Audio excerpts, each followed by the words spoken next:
নমস্কার,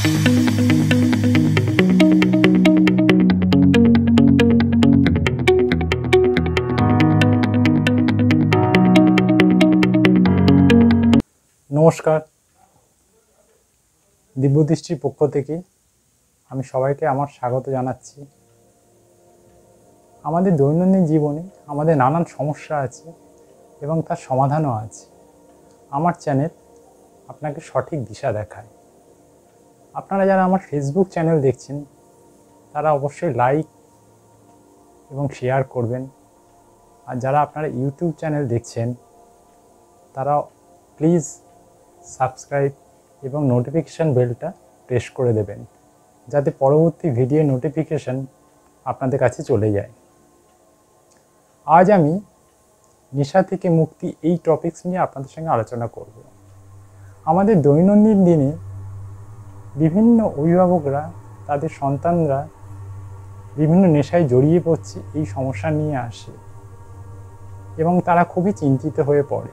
চিন্তা হওয়ারই কারণ, কিন্তু এর সমাধানও আছে। এবার যে জাতক বা জাতিকা নেশায় জড়িয়ে পড়ছে তার ন্যাটাল চার্টটা একটু দেখুন তো। তার চন্দ্র এবং তার শনিদেব ন্যাটাল চার্টে কোনখানে অবস্থান করছে। আমি ধরে নিচ্ছি যে সেই জাতক বা জাতিকার ন্যাটাল চার্টে চন্দ্র কর্কট রাশিতে বসে আছে আর শনিদেব কুম্ভ রাশিতে বসে আছে। আমরা জানি যে চন্দ্র আমাদের মনকে নিয়ন্ত্রণ করে আর শনিদেব আমাদের নেশা, ভয় এবং আরও অন্যান্য অনেক কিছুই দেয়। এই ক্ষেত্রে জাতকের ধরে নিচ্ছি আমরা কর্কট রাশি এবং তার কুম্ভ রাশিতে শনিদেব বসে আছে। শনিদেব সাধারণত নেশা দিয়ে থাকে আর চন্দ্র আমাদের মনকে নিয়ন্ত্রণ করে। তার মানে সেই জাতকের মন চাইছে বলেই সে নেশা করছে বা করতে যাচ্ছে। তার মানে চন্দ্র এখানে সম্পূর্ণরূপে জড়িয়ে পড়ছে আর শনিদেব এখানে আমাদের নেশাকে দিচ্ছে।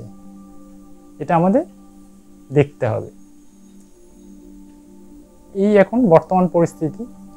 এইবার আমাকে দেখতে হবে তার ন্যাটাল চার্টে, সেই জাতক বা জাতিকার ন্যাটাল চার্টে চন্দ্র এবং শনিদেবের অবস্থান কোনখানে আছে।